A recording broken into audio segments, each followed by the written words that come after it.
যে ধর্ষণের ঘটনাটি এত তুলকামাল কাণ্ড হয়েছে, মেডিকেল রিপোর্টে সেই ধর্ষণের কোনো আলামতেই পাওয়া যায়নি।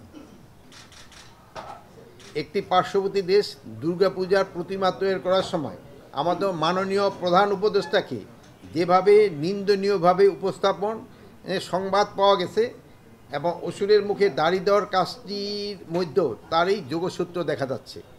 যে ধর্ষণের অভিযোগ তুলে পার্বত্য চট্টগ্রামকে অশান্ত করা এবং শারদীয় দুর্গাপূজার মণ্ডপে অসুরের মুখে দাড়ি লাগিয়ে সাম্প্রদায়িক সম্প্রীতি নষ্ট করার চক্রান্তে পেছনে ফ্যাসিস্টদের দোসরদের মদত রয়েছে, যা ইতিমধ্যে প্রতিমান হয়েছে। কিন্তু আইন শৃঙ্খলা রক্ষাকারী বাহিনী সক্রিয় ভূমিকা, গোয়েন্দা সংস্থার সময় কড়া নজরদারি, দুর্গাপূজা উদযাপনের জন্য গঠিত পূজা মণ্ডপ কমিটির সহযোগিতা এবং আপনাদের সহযোগিতায় আমরা এই কুচক্রীদের চক্রান্ত নস্যাৎ করতে সক্ষম হয়েছি। ওটার ব্যাপারে একটু আলোচনা হয়েছে। আসন্ন জাতীয় সংসদ নির্বাচনের ব্যাপারে একটু আলোচনা হয়েছে। তারপরে চুরি, ছিনতাই, চাঁদাবাজি এইগুলির ব্যাপারে আলোচনা হয়েছে। মাদক নিয়েও আলোচনা হয়েছে। রোহিঙ্গাদের ব্যাপারেও কিছু আলোচনা হয়েছে। আবার আমাদের যে হাতিয়ার কিছু লুট হয়ে গেছে ওইগুলির ব্যাপারেও আলোচনা হয়েছে। এটাই ছিল আমাদের আলোচনার মেইন। বাট এর চেয়ে একটা ঘটনা হলো সবচেয়ে বেশি ছিল, ওইটা একটু আপনারা যদি একটু কাইন্ডলি একটু মনোযোগ দিয়ে শোনেন। সবচেয়ে যেই বড় একটা ঘটনা ঘটছিল, যে ধর্ষণের ঘটনাটি এত তুলকামাল কাণ্ড হয়েছে, মেডিকেল রিপোর্টে সেই ধর্ষণের কোনো আলামতেই পাওয়া যায়নি।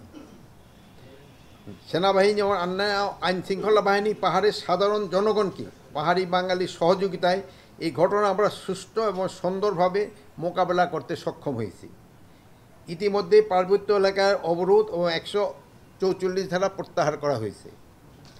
ফ্যাসিস্ট ও তাদের সহযোগীরা কয়েকটি পূজা মণ্ডপে অসুরের মুখে দাড়ি লাগিয়ে ধর্মীয় বিভেদ এবং সাম্প্রদায়িক উস্কানি ও সহিংসতার সৃষ্টির পায়তারা করেছিল। এই ঘটনায় কিছু ফ্যাসিস্ট বুদ্ধিজীবীদেরও ইন্ধন ছিল, কিন্তু তাদের সেই ষড়যন্ত্র সফল হয়নি। গতবারের ন্যায় এবারও সারা দেশে শারদীয় দুর্গাপূজা শান্তিপূর্ণ, নিরাপদ, নির্বিঘ্ন এবং উৎসবমুখর পরিবেশে অনুষ্ঠিত হয়েছে। সেই জন্য আমি সেনাবাহিনী এবং বিভিন্ন আইন শৃঙ্খলা বাহিনী, রক্ষাকারী বাহিনী, সর্বোপরি সকল সাধারণ জনগণকে আন্তরিক ধন্যবাদ জানাচ্ছি। আরও ধন্যবাদ জানাচ্ছি আপনাদের তথা বিভিন্ন গণমাধ্যমে যারা সঠিক তথ্য পরিবেশন করে জনগণকে সচেতন করেছেন। এই জন্য আপনাদেরও অনেক অনেক ধন্যবাদ। এটার ক্ষেত্রে আপনারা কাকে দোষটা পাচ্ছেন? আপনার প্রতিক্রিয়া কি? আপনি একে বাংলাদেশি হিসাবে এটা আপনারা দেখতেছেন। আপনারা তো উনি কি বললো ওইটা না, যেহেতু আপনারা কিন্তু নিজেরাই ঘটনাটা দেখতেন, নিজেরা আপনারা চাক্ষুষ সাক্ষী, তো ওনার উদ্ধৃতি দিয়া তো আমাদের কোনো কিছু নেই। আপনারা যেটা দেখছেন আপনারা ওইটা লিখতেছেন এবং জনগণ আপনাদেরটাই বেশি বিশ্বাস করবে। এটা হয়তো আপনারা আরও ভালো বলতে পারবেন। আমরা এই আপনাকে প্রশ্নটা পেলাম, তো আমরা এখন অনুসন্ধান করে দেখে হয়তো উত্তর দিতে পারি। 793টা মণ্ডপ, এটা প্রত্যেকটা ক্ষেত্রে জিডি করা হয়েছে, ইনভেস্টিগেশন চলতেছে। এবং আপনারা জানেন যে 17টা যে ওই যে অসুরের লাগানো হয়েছে ওইটা সব বাংলাদেশে। এটা সংখ্যাটা আমি এই মুহূর্তে আপনারা বলতে পারবো।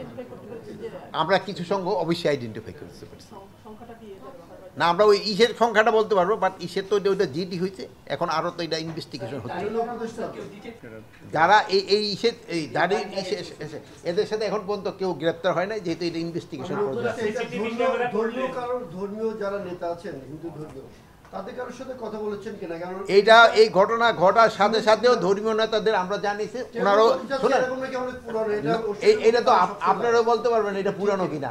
ধর্মীয় নেতাদের সাথে আমরা আলোচনা হয়েছে এবং ধর্মীয় নেতারা এতে আমাদের সাহায্য সহযোগিতা করছে। এই নির্বাচন ব্যাপারে আপনারা এইগুলি নির্বাচন কমিশনে জিজ্ঞেস করবেন। আচ্ছা, থ্যাংক ইউ। আপনারা যেরকম দেখতেছেন আমি একই রকম দেখছি। আইন শৃঙ্খলা পরিস্থিতিকে উন্নতি হয়েছে না?